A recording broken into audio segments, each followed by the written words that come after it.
Olá, muito boa noite. Aqui quem fala é a professora Rossana. Estamos aqui para mais uma aula ao vivo de introdução à economia.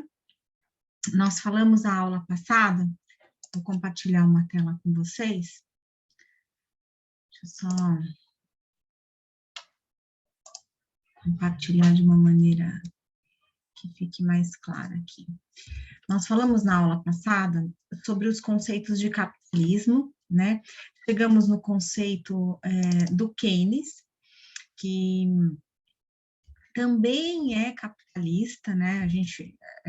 Algumas pessoas confundem essa doutrina econômica, mas ela é uma doutrina econômica dentro do sistema capitalista. Ele escreveu esse livro, que é a teoria geral do emprego, do juro e da moeda.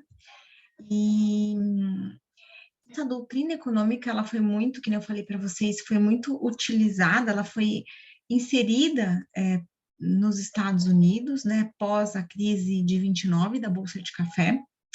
Então, se tornou forte essa doutrina lá pelos anos 30. E depois que essa doutrina funcionou, essa doutrina econômica, outros países também começaram a adotar. E nos anos 30, depois da crise, teve uma alta taxa de desemprego, e aí essas políticas econômicas, elas surgiram para estimular a geração de empregos, né? Então, o keynesianismo, ele ficou vigente entre a década de 30 e lá meados dos anos 80. Ela se opõe ao liberalismo clássico, né, do Adam Smith, que defendia aí uma ausência do Estado na economia, né, a não intervenção do Estado na economia, mas ele defendia o seguinte, que o keynesianismo, ele acreditava que no momento de crise o Estado ele deveria exercer uma função fundamental para a economia voltar a se estabelecer. E como é que o Estado iria intervir na economia? Né? A partir de investimentos públicos, ou seja, criando obras, pontes, hidrelétricas, para gerar emprego. Então, era uma política econômica baseada na redução de juros, né, para que a economia voltasse a caminhar, voltasse a girar. E na doutrina econômica de Keynes, tinham alguns pontos que eram extremamente importantes, né, onde o governo ele ficaria mais presente e ele ficaria responsável por três pilares, né, que seria a saúde, a educação, né, a segurança. Que já são os três pilares que a gente utiliza hoje como pilares de responsabilidade, vamos dizer assim, do governo. Mas o Keynes, ele também ressaltava que o Estado ele tinha que gerar um bem-estar social, né, para que houvesse aí um aumento de consumo. Então, o Estado que investe na economia, intervém na economia para criar condições para as pessoas consumirem mais. Então, foi nessa época que surgiu até, por exemplo, essas políticas de casa própria. Bom, então, Keynes é capitalista e lá nos anos 80 ele foi depois substituído por uma doutrina neoliberal, vamos dizer assim. O que a gente vai falar hoje é da doutrina econômica do Karl Marx. Então, existe muita confusão em associar comunismo, né, como se fosse uma identidade. Então, na prática, o socialismo, na linha marxista, né, é um trajeto que sai do capitalismo, né, vai para um Estado socialista, vindo com uma revolução proletária, né? Aí que a gente vem do nome de ditadura do proletariado, né? E aí você conduz para o comunismo, que nada mais é do que uma sociedade sem classe. Então, Marx, ele não era comunista. Para Marx, a história era exatamente constituída por essa luta de classes. E aí o Estado vem da luta de classes, né? Também dentro da teoria de Marx.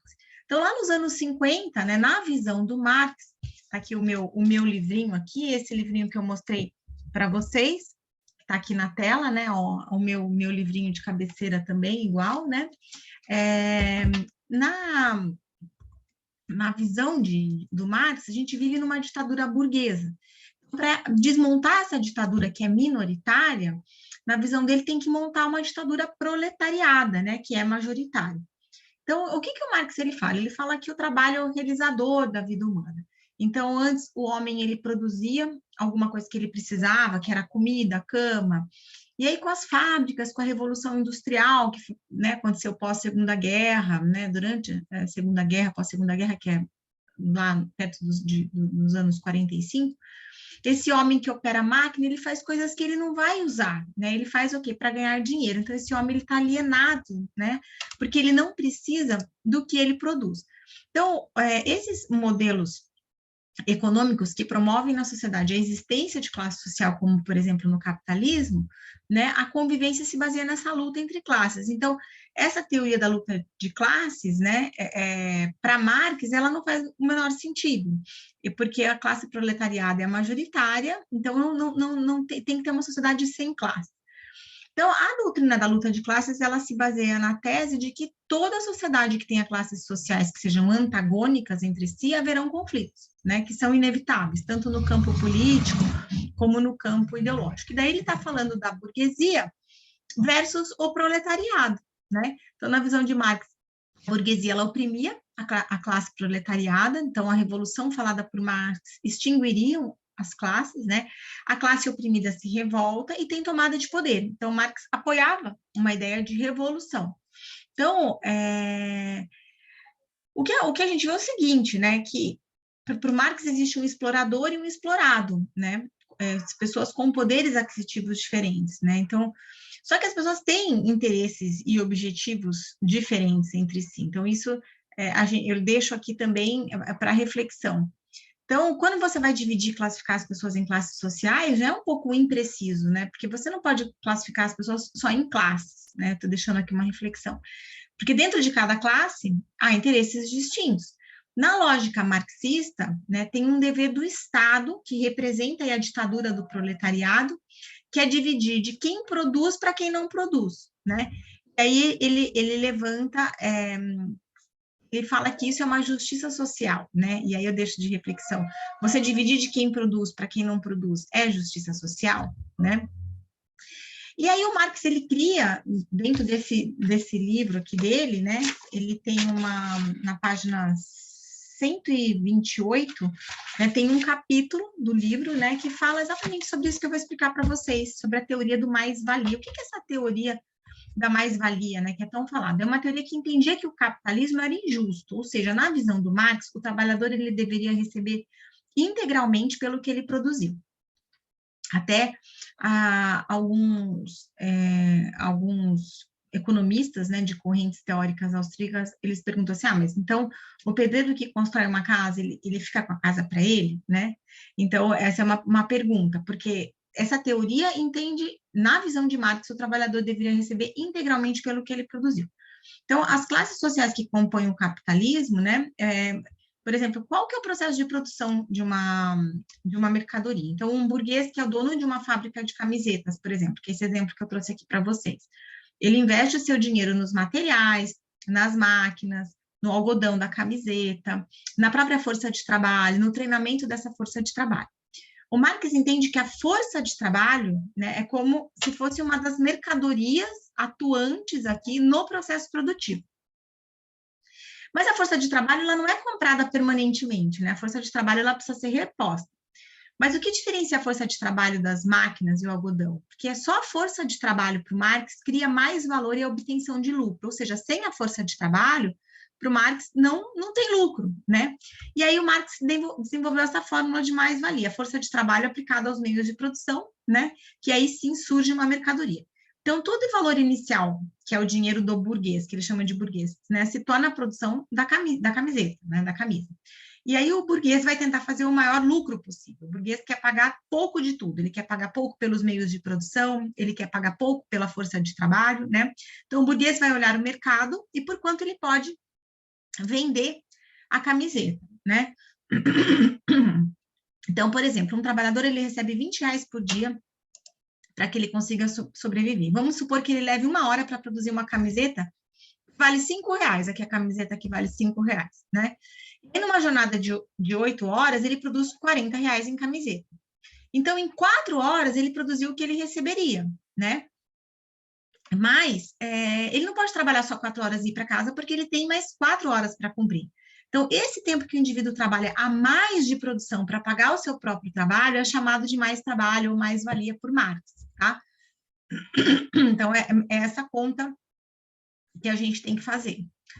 E aí, assim, vamos voltar só lá um pouquinho na teoria da mais-valia, né? O burguês, ele garante que o trabalhador produza um valor maior em camisetas do que será pago em dinheiro para ele no final do dia. Ou seja, a trabalhadora produz R$ 40, mas recebe somente R$ 20, vamos supor.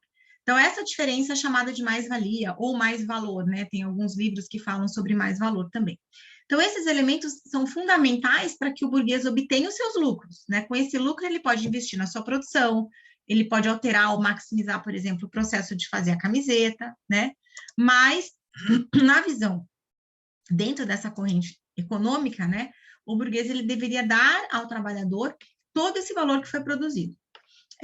O Marx, ele também define um outro tipo de valor que chama a teoria do valor mais relativo, né? Ou mais valor relativo.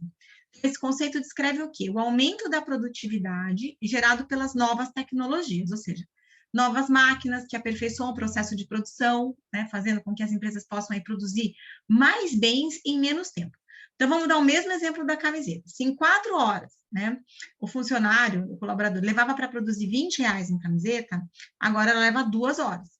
Mas a remuneração continua a mesma, e a carga horária continua a mesma, então ela trabalha mais horas de forma gratuita, tá? Ou seja, para Marx, mais valor relativo é um agravante, né, do mais valor absoluto, do mais-valia, né, tornando a exploração na visão dele mais intensa. E aí, realmente, ele tem razão nesse sentido em relação à produtividade versus o salário. Quando a gente pega, por exemplo, os dados, né, da produtividade em relação ao salário, a gente vê que, por exemplo, lá da época da Revolução Industrial até o último ano que foi colocado aqui, que foi 2017, a gente vê um aumento muito maior de produtividade em relação ao salário, tá? Mas por que Marx estava errado, né? Nesse gráfico, a gente vê que a produtividade ela teve um aumento exponencial e os salários não acompanharam o aumento, né? Aí que veio do Marx dizer que o capitalismo ele era injusto, né? E ele falava da desigualdade econômica e social, né? Entre a burguesia e o proletariado, né? Mas por que o Marx ele estava errado, então, quando a gente pensa dessa forma, né? Por que ele estava errado?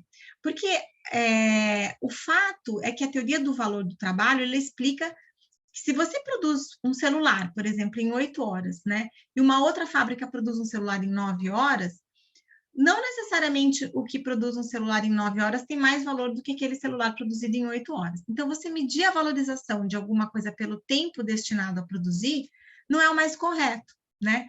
Então, o Marx, ele falava na exploração desse trabalhador. Isso, ao longo do tempo, não se confirmou, porque quando a gente vê que esses trabalhadores, antes deles trabalharem nas fábricas, eles trabalhavam no campo, eles tinham condições muito piores de trabalho no campo, isso não se confirmou, mas essa teoria é muito válida, né? O Marx ele previa aí uma crise de produção que não foi corroborada na história, né? Porque ele parte dessa concepção errada de valor, ele parte da concepção que só o trabalho gera valor, mas não é só o trabalho que gera valor, é o trabalho associado às máquinas, é o trabalho associado às tecnologias. Então, o trabalho não é o único fator aí de produção, né, de geração de valor, tá? Então, aí é por isso que vem essa frase, né, de medir a valorização de alguma coisa pelo destinado a produzir, né? Então, Marx falava na exploração desse trabalhador, isso não se confirmou, a crise de produção que foi prevista não foi corroborada, porque ele parte da concepção que só o trabalho gera valor, né? E esse dinheiro, por exemplo, que os burgueses, os lucros que os burgueses tinham, né, eles investiam justamente em novas máquinas, na manutenção das máquinas, em novas tecnologias, na pesquisa para as novas tecnologias, né? Como funciona hoje, hoje na maioria das empresas, vamos dizer assim. Bom, quando a gente fala de socialismo, a gente fala de comunismo, né? A gente fala em várias correntes, vários regimes, né, que adotaram a economia de Estado, né, o que significa o oposto do liberalismo, ou seja, quando o Estado ele detém o poder para dividir, fazer a divisão de quem produz para quem não produz, a gente está tirando a liberdade, né? É uma forma de tirar a liberdade. Então, nesses regimes, assim, tem uma coisa em comum que eu vim trazer para vocês, né? Não era permitido o quê? Haver oposição, né? As pessoas que eram que faziam oposição eram severamente perseguidas, torturadas, em muitos casos mortas, né? As manifestações artísticas eram permitidas com aval, gays eram perseguidos, havia campo de trabalho forçado e outras semelhanças. Então, um grande problema que vem desde os professores de história que não levaram a história fazendo comparações econômicas. Então, quando você faz comparações econômicas, você vê que o capitalismo trouxe muito progresso e diminuiu muito a pobreza do mundo, né? E aí a gente entra naquela palavrinha que eu falei num slide para vocês, que é em relação à desigualdade. Quando a gente fala de desigualdade, de classes, né, sociais, e o que mais incomoda é na questão da desigualdade, além, obviamente, da exploração do trabalhador, a gente fala o seguinte, que a desigualdade ela tem que ser um pouco livre ou desvinculada, né, da questão da pobreza, porque o grande erro hoje, até mesmo no meio acadêmico, e eu falo também em grande erro da mídia, é das pessoas apontarem a desigualdade como grande problema, né? E aí, o foco seria que as políticas públicas, elas deveriam ser para reduzir a pobreza e não a desigualdade, né? A desigualdade, ela sempre vai existir, porque as pessoas são desiguais, com expectativas e aspirações desiguais, né? Eu brinco e falo assim, que um aluno que passa um final de semana estudando e fazendo um trabalho para uma prova que ele vai ter na segunda-feira e o outro que não, o que não estudou no final de semana, ele não se esforçou, ele não doou o tempo dele de lazer para o estudo, ele não pode querer ter, de repente, o mesmo retorno, né? Ele não pode querer colher o que ele não plantou antes, né? Então, eu acho que isso é uma das coisas importantes, né, para se falar. As pessoas têm níveis de esforços diferentes, porque têm expectativas diferentes. De repente, aquele aluno que passou o final de semana estudando, ele tem uma expectativa de tirar, obviamente, uma nota muito alta na prova, né? Então, ele faz isso porque ele quer ter ele tem esse nível de esforço diferente. E, de repente, o outro aluno que não estudou no final de semana, para ele está tudo bem, ele tirar a média e passar, né? Então, as pessoas são desiguais por natureza. E aí, uma coisa interessante a gente falar, tem um índice do Banco Mundial que aponta, por exemplo, para os países com menor desigualdade, né? Então, não necessariamente é mais desenvolvido ou mais próspero esses países. Então, eu dei um exemplo aqui, né? Por exemplo, os Estados Unidos têm quase 20% a mais de desigualdade do que a Etiópia, né? Mas quando você vê o PIB per capita dos Estados Unidos, que gira em torno de 60 mil dólares, né? Versus o PIB per capita da Etiópia, que gira em torno de 770 dólares, o que você pensa disso, né? Existe uma diferença de 8.000%. Então, a Etiópia é mais pobre, as pessoas vivem em situação de pobreza, mas é um país desigual, né? Todas as pessoas vivem em situação de pobreza. Então, eu trouxe essa reflexão aqui, né, para vocês, né? Então, a extrema pobreza global hoje, ela é definida pelo Banco Mundial como uma renda de até 1,90 dólares por dia. Em 1960, 39% da população era considerada extremamente pobre, né? E em 2015, apenas 10% da população mundial vive em extrema pobreza. Então, a desigualdade não quer dizer pobreza. Então, o foco, eu acho que tem que pensar, já que a gente está tendo aula de economia, que a pobreza tem que ser combatida. E como é que a gente combate, né? Como é que a gente combate a pobreza? A gente combate a pobreza gerando mais riqueza, elevando o padrão de vida das pessoas, né? Gerando mais riqueza de uma maneira geral, né? E como é que a gente gera mais riqueza? A gente gera mais riqueza com políticas econômicas que gerem maior confiança em se investir no país, né? No nosso país, por exemplo, mais investimentos, mais empregos, mais renda, né? Estimular o quê? A descoberta de novas tecnologias, o conhecimento, né? Hoje a gente tem acesso fácil à internet, a maioria das pessoas tem uma máquina de lavar roupa em casa, computador, a gente tem luz elétrica, a gente tem micro-ondas, a gente tem ar-condicionado para trabalhar bem no calor, né? Mas por quê? Porque o conhecimento permitiu criar tecnologias e essas tecnologias criam valor. Tá vendo? A força de trabalho também cria valor, mas as tecnologias também criam valor, né? O que mais que a gente pode falar? O Estado, ele impõe diversas regulações que podem dificultar aí, por exemplo, o empreendedorismo. Então, será que é fácil empreender aqui no Brasil? Né? Pesquisem, façam esse exercício de pesquisar o quanto o Brasil, ele é um país fácil de se empreender. É fácil? A gente tem muito imposto? A gente tem muita burocracia, né? A liberdade econômica, o Estado intervindo menos na economia, né? Um ajuste, um incentivo fiscal, um investimento estrangeiro, você coibir aí, você coibir a corrupção, né, com uma justiça mais efetiva, você ter mais privatizações, né, você tirar, por exemplo, o controle de determinadas empresas das mãos do Estado, né, um Estado principalmente que tem um histórico corrupto, né, que nem o nosso. E uma outra forma também, né, da gente gerar mais riqueza são as empresas que investem no país, gerando empregos. Então, você tem o que a gente chama de uma liberdade econômica, né? E aí sim, a ideia é a diminuição da pobreza. E quando a gente fala de diminuir a pobreza com o intuito de aumentar o consumo, a gente não fala de aumentar o consumo de produtos de luxo, lógico que não, né? Porque às vezes o consumo ele está muito ligado ao que a gente chama de luxo, mas não é isso, né? É o consumo do que vai trazer um bem-estar social, né? Já que a gente começou a nossa aula de hoje falando aí da importância para Keynes, né, dentro da doutrina keynesiana, do bem-estar social. Bom, uma boa noite a todos. Foi um prazer estar com vocês hoje. Até mais.